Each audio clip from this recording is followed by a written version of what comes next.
Matahari belum sepenuhnya terbit di kota Lestari, tetapi suara gaduh dari pasar sudah menggema. Roni, pemimpin geng kecil yang terkenal di kawasan itu, berdiri di depan sebuah warung kopi dengan tatapan tajam. Tubuhnya yang penuh tato dan gaya berjalannya yang angkuh membuat semua orang di sekitarnya memilih untuk menunduk. Bukan karena rasa hormat, tetapi karena ketakutan. Bersama dua rekannya, Tony dan Andy, Roni menjadi simbol kekuasaan kecil di pasar itu, kekuasaan yang dibangun di atas intimidasi dan kekerasan. Di balik wajah garangnya, hidup Roni adalah cerita panjang tentang penderitaan. Ia dibesarkan di sebuah rumah reyot di gang sempit yang bau selokan. Ayahnya pergi ketika ia masih kecil, meninggalkan ibunya berjuang sendirian. Ibunya bekerja sebagai buruh cuci dari pagi hingga malam, sementara Roni kecil menghabiskan waktunya bermain di jalanan dengan anak-anak yang nasibnya tak jauh berbeda. Ia ingat pernah melihat ibunya menangis di sudut kamar, tubuhnya gemetar karena tidak tahu bagaimana membayar utang yang terus menumpuk. Saat itu, Roni berjanji akan menjadi seseorang yang kuat, seseorang yang takkan pernah dipermainkan dunia. Tapi janji itu berubah menjadi luka yang ia bawa hingga kini. Tony dan Andy juga memiliki cerita serupa. Tony, yang dikenal sebagai jago bicara, adalah anak seorang pedagang sayur yang kehilangan lapaknya karena tak mampu membayar uang keamanan. Sementara Andy, si tangan besi, tumbuh di rumah penuh kekerasan dengan seorang ayah pemabuk yang kerap memukulnya tanpa alasan. Ketiganya bertemu di jalanan dan dengan cepat menjadi sahabat. Bersama-sama, mereka menemukan cara untuk bertahan hidup di dunia yang terasa tidak adil, menjadi preman. Pagi itu, seperti biasa, mereka menyusuri pasar, mencari target. Mereka memilih seorang pedagang muda yang baru saja membuka lapaknya. Pedagang itu tampak gugup saat melihat mereka mendekat. Tony, dengan senyumnya yang palsu, langsung mengambil alih pembicaraan. "Pagi, Bang. Dagangan kelihatan segar, nih. Kita cuma mau ambil bagian kecil buat jaga keamanan." "Aman, kan?" Roni hanya berdiri diam di belakang, matanya mengawasi sekitar. Pedagang itu menyerahkan beberapa lembar uang tanpa perlawanan, tangannya gemetar. Namun, sesuatu dalam diri Roni terasa kosong. Setiap kali ia memalak, ada suara kecil di dalam dirinya yang bertanya, "Asteris, apa ini hidup yang kau inginkan?" Asteris, ia mengabaikan suara itu, seperti yang selalu ia lakukan. Baginya, tidak ada pilihan lain.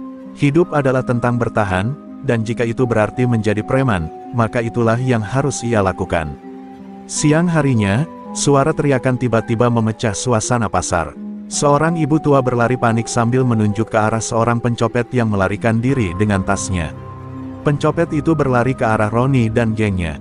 Tanpa berpikir panjang, Roni menjulurkan kakinya, menjegal si pencopet hingga jatuh tersungkur. Andy langsung menahan pencopet itu, sementara Tony mengambil tas dan mengembalikannya kepada sang ibu. Orang-orang di pasar mulai bertepuk tangan, memuji aksi mereka. Roni merasa aneh. Untuk pertama kalinya dalam waktu yang lama, ia merasakan sesuatu yang berbeda, bukan kepuasan dari ketakutan orang lain, tetapi rasa dihargai. Tony tertawa kecil sambil berkata, "Lucu juga, ya, sekali-sekali jadi pahlawan." Kalimat itu terus terngiang di kepala Roni sepanjang hari. Apa jadinya jika hidup mereka berubah? Jika mereka tidak lagi ditakuti, tetapi dihormati. Malam itu, di sudut pasar yang sepi, Roni duduk sendiri sambil memandangi langit yang suram. Di hatinya, ada rasa gelisah yang tak ia pahami. Dunia yang ia kuasai terasa hampa, seolah-olah ada sesuatu yang lebih besar yang menunggunya. Namun, ia menepis pikiran itu. Ia adalah macan pasar. Hidup seperti ini sudah menjadi takdirnya. Tanpa ia sadari, langkah seseorang di kejauhan sedang menuju ke arahnya, membawa perubahan yang akan mengguncang dunianya. Pagi itu, Roni, Tony, dan Andy kembali menguasai sudut pasar seperti biasa. Meskipun kejadian kemarin masih terngiang di benak mereka, hidup sebagai preman tak memberi ruang untuk melamun terlalu lama. Mereka harus terus menunjukkan kekuasaan atau kehilangan segalanya. Di antara deretan pedagang dan pembeli, pandangan mereka tertuju pada seorang pria muda yang duduk sendirian di sebuah warung kecil, menikmati semangkuk mie panas. Pakaiannya sederhana, kaos abu-abu dengan celana jeans usang. Roni mengernyitkan dahi. Pria itu terlihat seperti pendatang baru. "Lihat tuh," ujar Tony sambil mengangkat dagunya ke arah pria itu. "Pendatang kayak gitu biasanya bawa uang lebih. Kita datangi, Gimana? Roni menimbang sejenak. Pria itu tidak terlihat kaya, tetapi wajahnya tenang, seperti seseorang yang tak terlalu peduli dengan hiruk-pikuk sekelilingnya. Ayo, kata Roni akhirnya, menandai target mereka hari ini. Mereka mendekati pria itu dengan langkah angkuh. Dimas, nama pria itu, hanya melirik sekilas tanpa terganggu. Ia melanjutkan makannya, seolah-olah kehadiran mereka tak berarti. Tony yang pertama membuka suara. Hei, Bang, pasar ini ada aturan nggak tertulis. Kalau mau aman, ya kasih kita sedikit rejeki. Tony tersenyum licik, sementara Andi mengetukkan jarinya ke meja, memberikan tekanan. Dimas mengangkat kepalanya perlahan. Pandangannya tajam, membuat Roni sejenak merasa ada yang salah. Saya cuma makan di sini. Kalau kalian mau uang, kerja keraslah, jawab Dimas tenang, suaranya berat tetapi tak meninggikan nada. Kata-kata itu langsung memancing amarah Andi. Sok bijak lu. Nggak tahu siapa kita, iya. Andi hendak menarik kerah Dimas, tetapi dalam sekejap, tangan Dimas bergerak cepat, menekuk pergelangan tangan Andi hingga pria kekar itu meringis kesakitan. Keadaan berubah dalam hitungan detik. Sebelum Roni sempat bereaksi, Dimas bangkit dari kursinya dan melumpuhkan Tony dengan satu pukulan di bahu.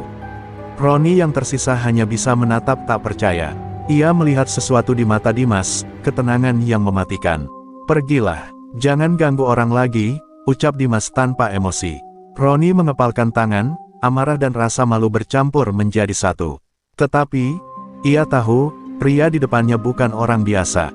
Orang-orang di warung menatap dengan tegang. Beberapa pedagang yang biasa takut pada geng Roni kini diam-diam tersenyum. Geng yang selama ini mereka takuti akhirnya mendapat balasannya. Roni menarik napas dalam dan memberi isyarat pada Tony dan Andi untuk pergi.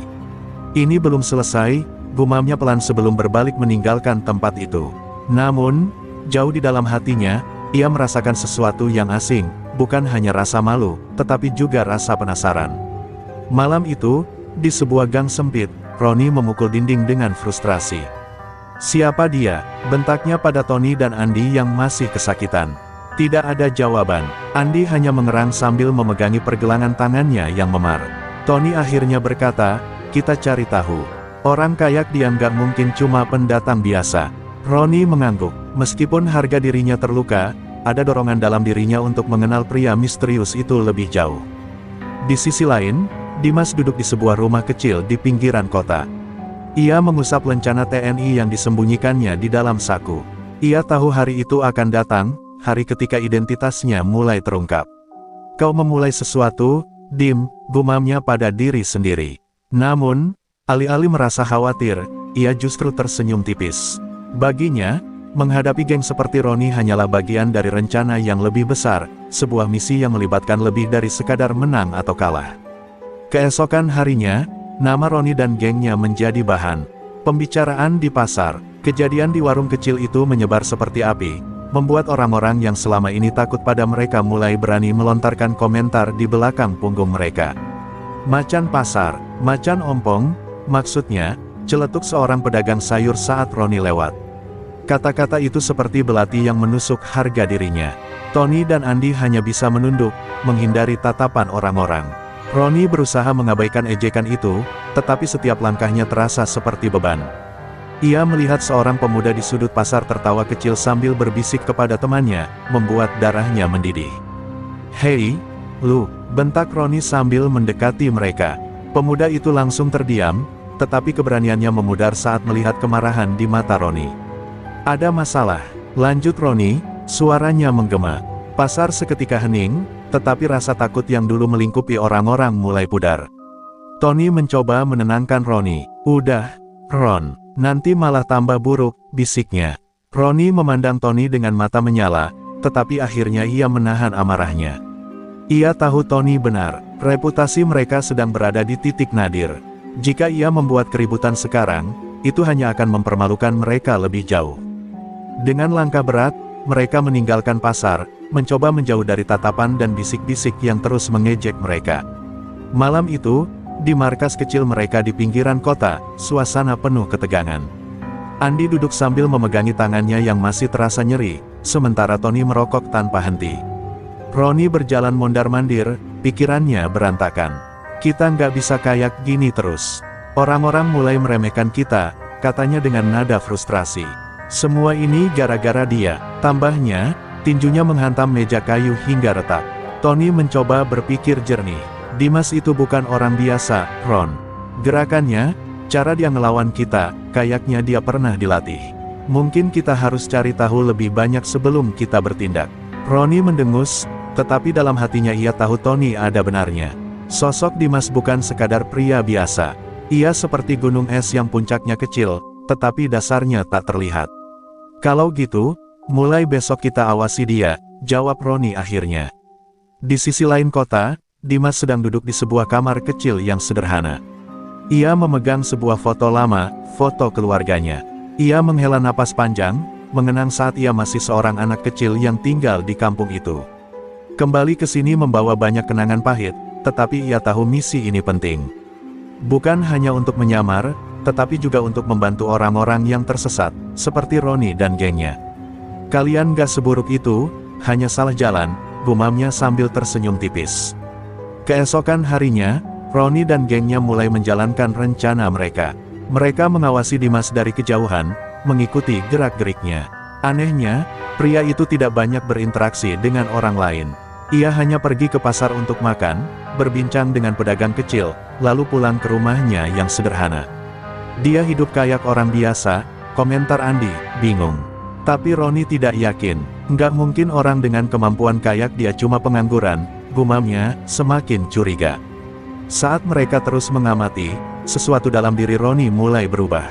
Ia melihat bagaimana Dimas membantu seorang pedagang tua mengangkat barang dagangannya, atau bagaimana ia berbicara dengan seorang anak kecil yang menangis karena kehilangan uangnya. Dia bukan cuma kuat, pikir Ronnie. Dia juga punya sesuatu yang gue nggak punya, rasa hormat dari orang lain tanpa perlu takut. Untuk pertama kalinya, Ronnie merasa cemburu, tetapi ia masih tak tahu apakah itu cemburu yang akan mengubahnya, atau malah membawanya ke jurang yang lebih dalam. Ronnie tidak pernah merasa segelisah ini. Selama beberapa hari, ia dan gengnya terus mengikuti Dimas. Namun, pria itu terlalu tenang, terlalu sempurna untuk seseorang yang hidup sederhana. Tak ada tanda-tanda kekhawatiran, meskipun ia tahu bahwa geng pasar tengah mengawasinya. Di sisi lain, Dimas tetap menjalani rutinitasnya dengan sikap yang sama, ramah, sopan, dan penuh wibawa. Hal ini membuat Ronnie semakin penasaran, bahkan frustasi. Siapa sebenarnya pria ini? Hari itu, Tony berhasil menyelinap masuk ke rumah kontrakan Dimas saat pria itu pergi ke pasar. Dalam waktu singkat, ia menemukan sesuatu yang mengejutkan, sebuah lencana TNI tergeletak di dalam laci meja. Tony langsung membawanya ke Ronnie dan Andi. Gue bilang juga apa, dia bukan orang sembarangan, ucap Tony dengan nada serius. Ronnie memandang lencana itu dengan wajah tegang. Di balik rasa marah dan gengsi yang terluka, ada ketakutan yang mulai merayap. Kita nggak boleh gegabah, kata Ronnie akhirnya. Namun, Andi yang masih dendam dengan kejadian di warung, tidak setuju. Gue nggak peduli dia siapa. Gue mau kasih pelajaran, teriak Andi. Perdebatan di antara mereka semakin memanas, hingga Ronnie dengan tegas menghentikan pertikaian. Dengar, kalau dia benar anggota TNI, kita salah besar. Kalau kita salah langkah, kita bukan cuma dipermalukan, tapi bisa habis. Malam itu, Ronnie duduk sendirian di markas kecil mereka. Ia memikirkan semuanya, hidupnya yang keras, masa lalunya yang penuh luka, dan kini situasi yang semakin rumit. Ia teringat ibunya, yang selalu memintanya meninggalkan dunia hitam ini. Mungkin ini pertanda, gumamnya pelan. Namun, kebiasaan bertahan hidupnya terlalu kuat. Ronnie tahu ia harus bertindak, tetapi dengan cara yang cerdas. Keesokan harinya, Ronnie memutuskan untuk menghadapi Dimas secara langsung. Ia menunggu pria itu di sudut pasar yang sepi. Ketika Dimas datang, Ronnie berdiri di hadapannya dengan sikap tegang. Gue tahu siapa lu, ujar Ronnie tanpa basa-basi. Dimas hanya tersenyum kecil, seolah sudah menebak langkah ini. Bagus, jadi kita nggak perlu main teka-teki lagi, jawabnya tenang. Ronnie merasa semakin kecil di hadapan pria itu. Tidak ada intimidasi, tidak ada ancaman dari Dimas. Hanya ketenangan yang membuatnya merasa kalah bahkan sebelum berbicara lebih jauh. Apa maumu? Tanya Ronnie akhirnya. Dimas menatapnya dalam-dalam, seolah mencoba membaca seluruh perjalanan hidup Ronnie hanya dari matanya. Aku mau kamu berhenti. Kamu tahu ini bukan hidup yang seharusnya, jawab Dimas dengan suara yang tegas, tetapi penuh empati. Kata-kata itu menusuk Ronnie. Tidak ada ancaman hukuman, tidak ada kekerasan, hanya permintaan tulus yang membuatnya merasakan beban besar di dadanya. Gue nggak punya pilihan, balas Ronnie lirih. Untuk pertama kalinya, gengsi dan egonya luluh. Dimas mengangguk pelan. Selalu ada pilihan, kau hanya terlalu takut untuk mencobanya, ucapnya. Kata-kata itu sederhana, tetapi seperti tamparan keras bagi Ronnie. Saat Dimas pergi meninggalkan Ronnie yang masih terpaku, Andy dan Tony mendekatinya dari kejauhan. Apa yang dia bilang? Tanya Tony dengan penasaran. Ronnie menghela napas panjang. Dia kasih gue pilihan, jawabnya pelan. Namun di dalam hatinya, Ronnie tahu bahwa pilihan itu tidak mudah.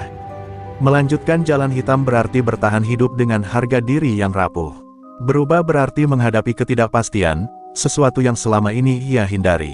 Dan malam itu, untuk pertama kalinya dalam hidupnya, Ronnie mempertimbangkan untuk mengubah segalanya. Malam di kota Lestari terasa lebih sunyi dari biasanya. Di markas kecil geng, Ronnie duduk termenung. Tony dan Andy memperhatikannya dengan cemas. Sejak pertemuannya dengan Dimas, Ronnie berubah menjadi pendiam, jauh dari sosok garang yang mereka kenal.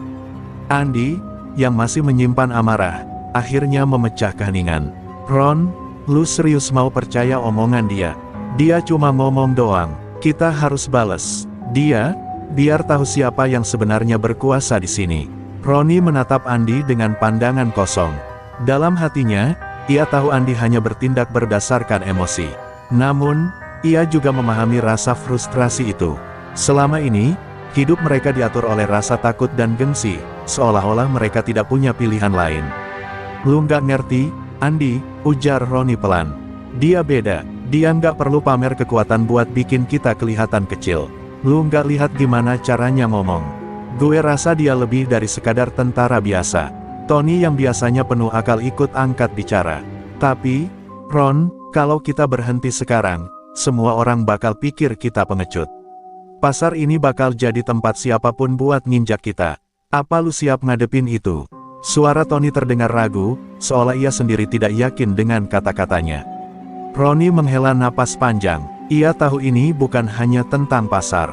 Ini tentang harga dirinya, masa lalunya, dan apa yang ia perjuangkan selama ini. Namun, kata-kata Dimas terus terngiang di kepalanya, asteris, selalu ada pilihan. Kau hanya terlalu takut untuk mencobanya.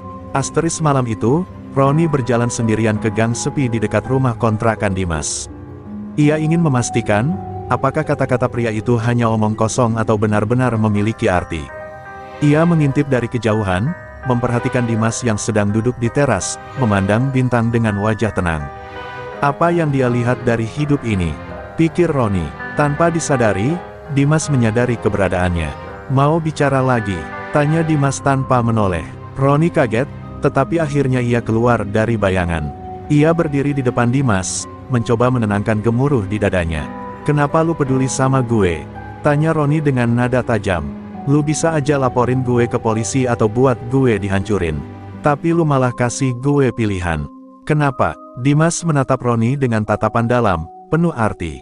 Karena aku tahu seperti apa rasanya hidup tanpa arah, jawab Dimas tenang. Aku pernah kehilangan segalanya, tapi seseorang memberiku kesempatan untuk berubah. Sekarang, aku ingin melakukan hal yang sama untukmu.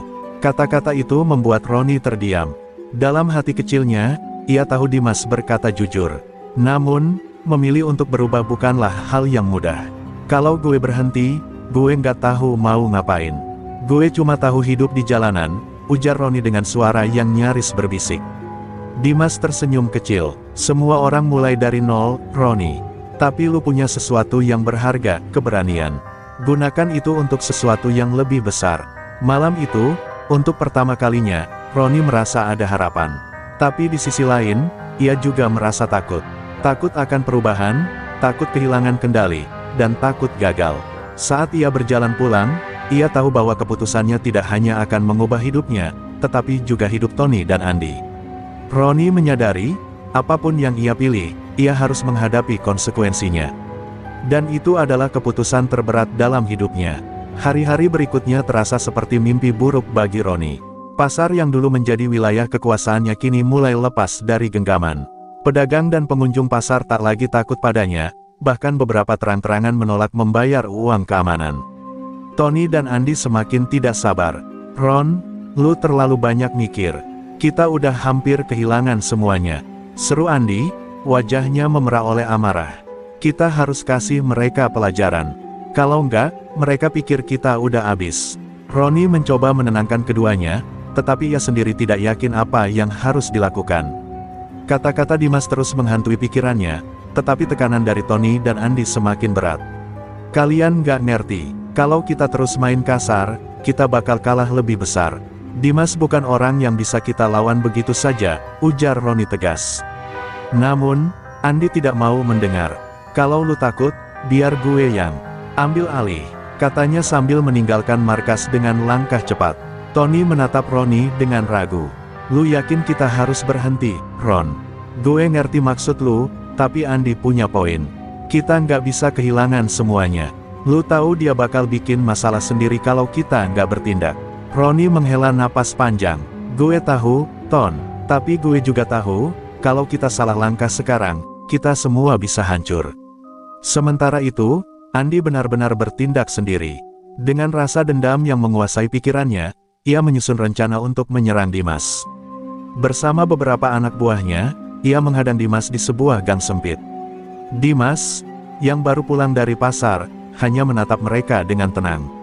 "Kalian serius mau melakukan ini?" tanyanya dengan nada datar. Tapi Andy tidak peduli. "Lu pikir siapa lu, ngajarin kita tentang hidup? Ini wilayah gue, dan gue bakal tunjukin siapa yang berkuasa." Namun, sebelum Andy sempat menyerang, Dimas bergerak lebih dulu. Dalam beberapa detik, ia melumpuhkan anak buah Andy dengan gerakan yang presisi dan cepat. Andy terkejut, tetapi ia terlalu keras kepala untuk menyerah. Dengan tinju terkepal, ia maju, tetapi Dimas dengan mudah menghindar dan menjatuhkannya ke tanah. "Berhenti sebelum semuanya terlambat," ucap Dimas, suaranya dingin. "Kau hanya membuat hidupmu semakin sulit." Di markas, Ronnie menerima kabar tentang insiden tersebut dari salah satu pedagang.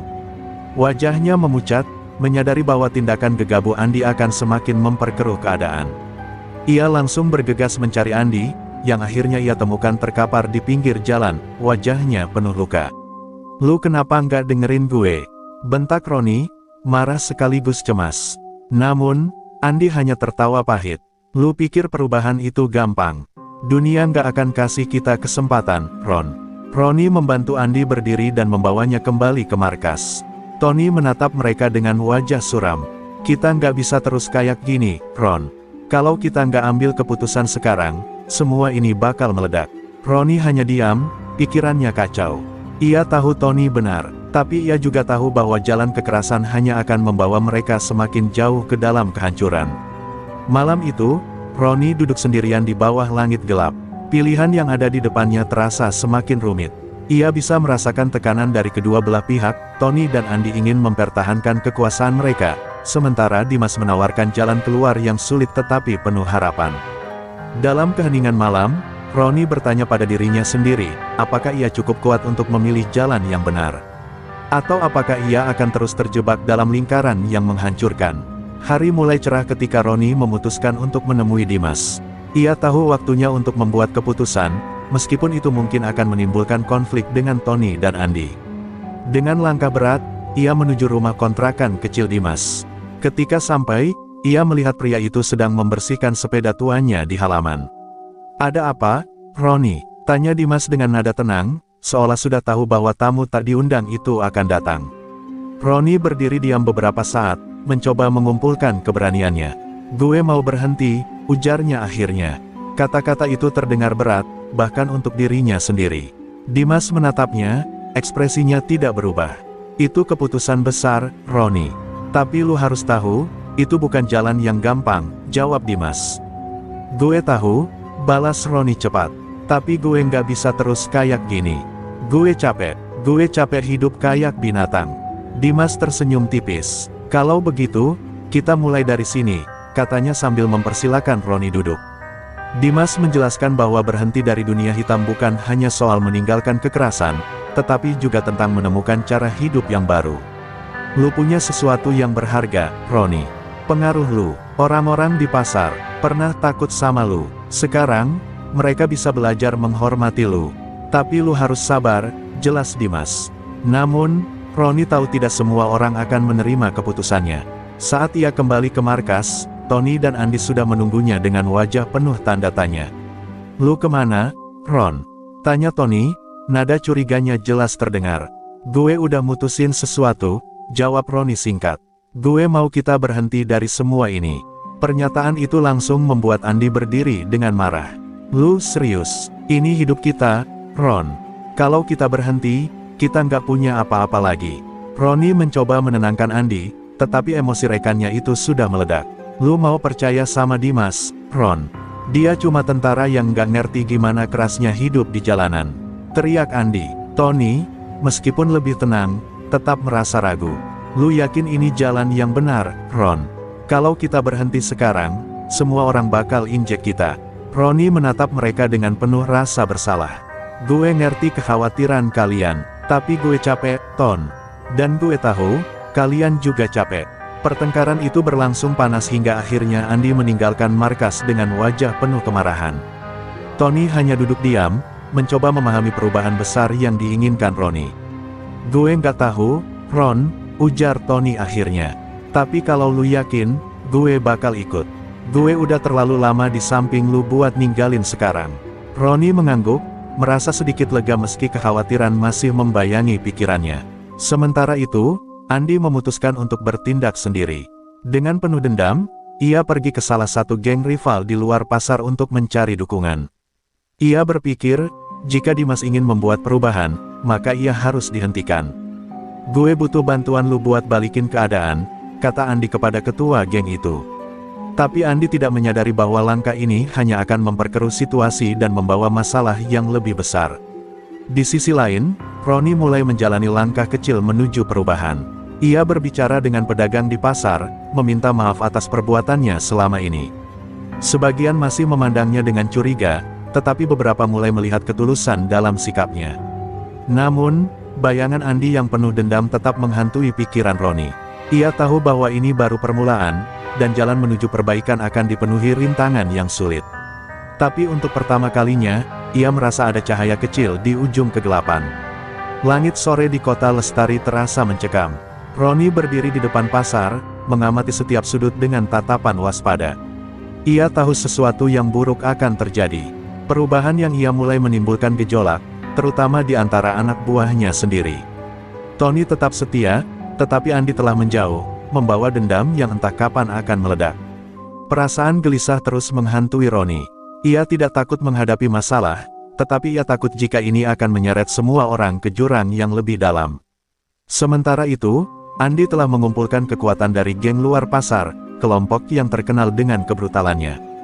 Dengan bantuan mereka, ia merencanakan serangan besar ke pasar sebagai pembalasan atas apa yang ia anggap sebagai pengkhianatan Roni. Malam itu, Andy memimpin puluhan pria bersenjata ke arah pasar, siap menghancurkan apa saja yang menghalangi mereka. Roni harus tahu kalau nggak ada tempat untuk orang yang lemah, ucap Andy dengan mata penuh kebencian. Roni yang telah mendengar kabar tentang rencana Andy dari seorang pedagang, segera menemui Dimas untuk meminta saran. Mereka akan menyerang malam ini, ujar Roni dengan nada cemas. Dimas menatapnya dalam-dalam, lalu berkata, ini ujian terakhirmu, Roni. Kalau kau benar-benar ingin berubah, kau harus melindungi mereka yang pernah kau sakiti. Tapi ingat, jangan balas kekerasan dengan kekerasan. Kata-kata itu seperti pedang bermata dua di hati Roni. Ketika malam tiba, Andy dan pasukannya menyerbu pasar dengan brutal. Pedagang berlari ketakutan, kios-kios dihancurkan, dan teriakan memenuhi udara. Namun, di tengah kekacauan itu, Roni muncul bersama Tony, berdiri di tengah jalan utama pasar. Andy, cukup, teriak Roni dengan suara lantang. Namun, Andy hanya tertawa sinis. Lu pikir lu siapa, Ron? Lu bukan pemimpin gue lagi. Lu cuma pengecut yang gak punya nyali buat bertarung. Roni maju mendekati Andy, matanya penuh dengan kesedihan. Lu nggak ngerti, En. Ini bukan soal nyali atau gengsi. Ini soal masa depan kita. Kalau kita terus kayak gini, kita nggak bakal punya apa-apa lagi. Tapi Andi tidak mendengar. Ia memberi isyarat kepada anak buahnya untuk menyerang, tetapi sebelum mereka sempat bergerak, Dimas muncul dari kegelapan bersama beberapa orang berseragam. "Kalian semua berhenti." Suara Dimas menggema, penuh wibawa. Para pria yang semula berniat menyerang langsung mundur selangkah, terintimidasi oleh sosok Dimas dan rombongannya. Namun, Andi masih berdiri teguh, wajahnya dipenuhi kemarahan. "Lu pikir gue takut sama lu?" katanya sambil menghunus senjata tajam. Dimas tidak bergeming. "Ini bukan soal takut, ini soal pilihan. Dan malam ini, pilihan ada di tanganmu, Andi," ucapnya dengan nada yang tenang tetapi tegas. Andi maju, tetapi Roni tiba-tiba menghalanginya. "Kalau lu mau nyakitin dia, lu harus lewatin gue dulu," ujar Roni. Andi tertegun. Ia tidak pernah melihat Roni seperti ini, berani tetapi tanpa kebencian. Dalam sekejap, ia merasa ragu, tetapi gengsinya terlalu besar untuk mengakuinya. Dengan teriakan frustrasi, Andi melayangkan pukulan, tetapi Roni tidak membalas. Ia hanya berdiri, menerima serangan itu tanpa perlawanan. Melihat itu, Andi mulai gemetar. "Kenapa lu nggak lawan gue?" teriaknya. "Karena lu sahabat gue, dan gue nggak mau kehilangan lu," jawab Roni dengan suara serak. Kata-kata itu menghancurkan dinding kemarahan di hati Andi. Ia menjatuhkan senjatanya dan terduduk di tanah, menangis untuk pertama kalinya sejak mereka menjadi preman. Dimas mendekat, meletakkan tangannya di bahu Andi. "Perubahan memang sulit, tapi tidak pernah terlambat untuk memulai," katanya. Malam itu, kerusuhan berhenti tanpa ada darah yang tertumpah. Andi, yang akhirnya menyadari kesalahannya, meminta maaf kepada Roni dan para pedagang. Dimas, dengan kewibawaannya, memastikan bahwa tidak ada lagi kekacauan di pasar. Untuk pertama kalinya, Roni merasa beban berat di pundaknya mulai terangkat. Namun, ia tahu ini baru awal dari perjalanan panjang untuk menebus semua kesalahan dan membangun hidup yang lebih baik. Malam itu terasa berat, seperti pertarungan batin yang tak kunjung berakhir. Andi berdiri terdiam di tengah kerumunan, matanya menatap kosong ke depan, memikirkan pilihan yang ada di hadapannya. Di sisi lain, Roni, yang masih berdiri bersama Dimas, menunggu jawaban dari sahabat lamanya. Ketegangan di udara semakin kental, dan detik demi detik berlalu seperti beban yang semakin berat untuk dipikul. "Lu nggak bisa begini terus, Ndik," kata Roni pelan, berusaha menyentuh hati Andi yang tampaknya semakin terpecah. Andi menatap Roni dengan tatapan yang penuh kebingungan dan kebencian. "Lu pikir gue gampang kayak gitu, Ron? Udah terlanjur semua ini, dan sekarang lu datang buat ngomongin hal-hal yang nggak masuk akal," teriak Andi, suaranya bergetar. "Lu tinggalin gue, lu tinggalin kita semua, sekarang lu mau ngomong soal damai?" Dimas yang sejak tadi diam, akhirnya melangkah maju dan menatap Andi dengan tatapan yang tajam. "Andi, hidup nggak selalu tentang bertarung. Gue tahu lu kecewa, gue tahu lu merasa dikhianati, tapi itu bukan alasan untuk terus menghancurkan semuanya," kata Dimas dengan suara penuh wibawa. Andi membalas dengan tatapan sinis. "Lu ngomong kayak orang yang nggak pernah merasain sakitnya dikhianati." Roni memejamkan matanya sejenak, mengingat masa-masa sulit yang mereka jalani bersama.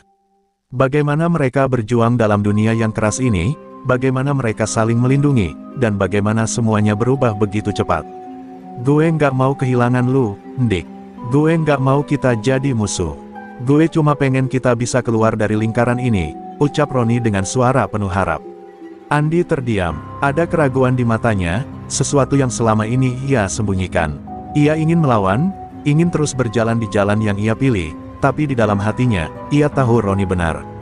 Dunia mereka tidak selamanya bisa berputar di sekitar kekerasan. Namun, kebanggaan dan ego yang sudah tertanam dalam dirinya begitu kuat, membuatnya ragu untuk menerima kenyataan itu.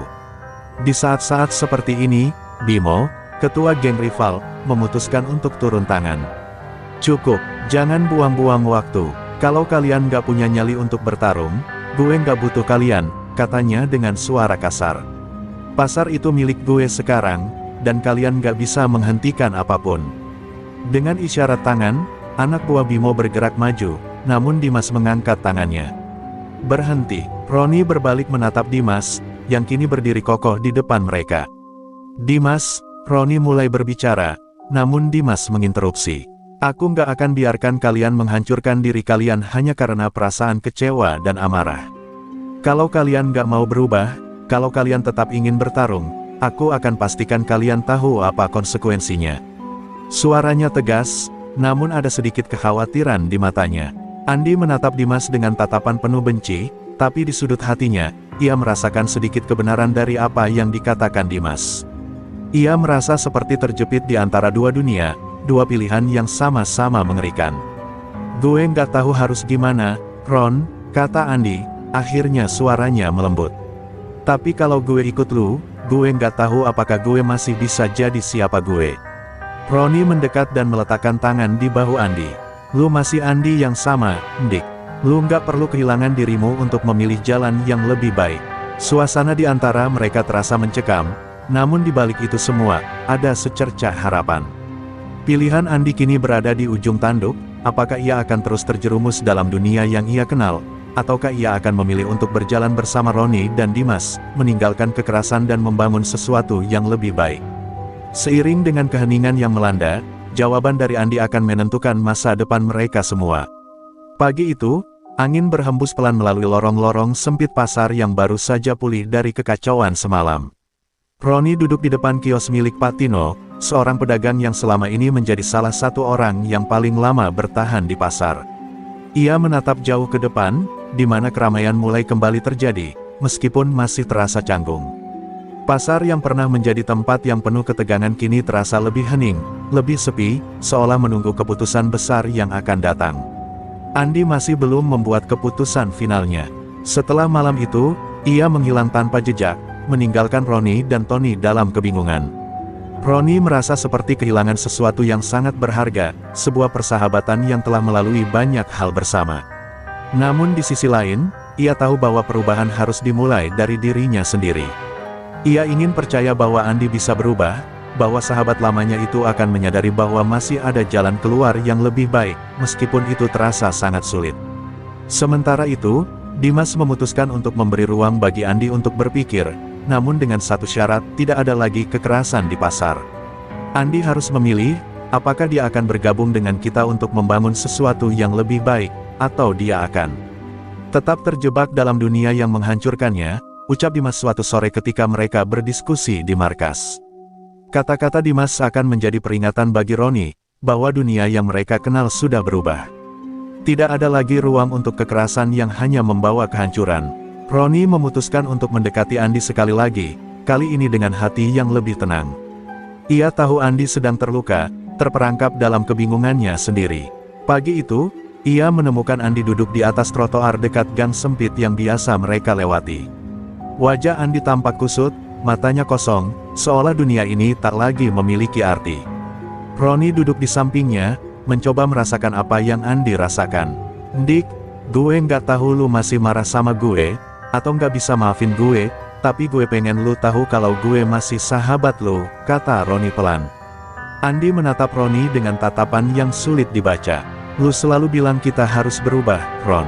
Tapi gue nggak bisa lupa apa yang udah gue lakukan. Gue udah jauh banget, Ron. Terlalu jauh. Roni menghela napas, menatap Andi dengan penuh pengertian. Gue tahu, Dick. Gue tahu kok, lu nggak harus jadi orang lain buat jadi lebih baik. Lu hanya perlu percaya kalau lu bisa berubah, bahkan kalau itu sulit. Andi terdiam. Sesaat, dunia di sekeliling mereka seakan berhenti berputar. Semua kenangan buruk tentang masa lalu mereka muncul kembali dalam benaknya, pertempuran, pengkhianatan, dan darah yang pernah tercurah. Namun di tengah semua itu, ada sesuatu yang mulai menyentuh hatinya. Lu bener, Ron. Gue udah terlalu lama ngejar apa yang gak seharusnya. Gue capek, Ron. Gue capek jadi orang yang selalu takut kehilangan kekuasaan, ucap Andi, suara seraknya mulai terdengar tulus. Saat itulah, Roni tahu, Andi akhirnya membuka hatinya untuk perubahan. Namun, meski keputusan itu datang, tidak ada yang bisa menghapuskan luka-luka lama. Roni mengulurkan tangannya, menggenggam tangan Andi dengan erat. Kita mulai lagi dari sini, Dick. Semua yang terjadi nggak akan hilang, tapi kita bisa coba untuk memperbaikinya. Gue yakin kita bisa, kata Roni dengan keyakinan yang baru ditemukan. Andi akhirnya berdiri, dan meskipun ada keraguan di matanya, ia merasakan sesuatu yang lebih kuat dari rasa takut, sebuah harapan yang akhirnya bisa menyelamatkan mereka berdua. Mereka berdua berjalan menyusuri pasar yang kini lebih sepi dari sebelumnya. Masyarakat yang dulu takut, kini mulai mengamati mereka dengan pandangan berbeda. Keputusan besar ini tidak hanya akan memengaruhi mereka, tetapi seluruh kehidupan pasar. Dan untuk pertama kalinya, Ronnie merasa bahwa ia benar-benar memiliki kontrol atas hidupnya, meskipun jalan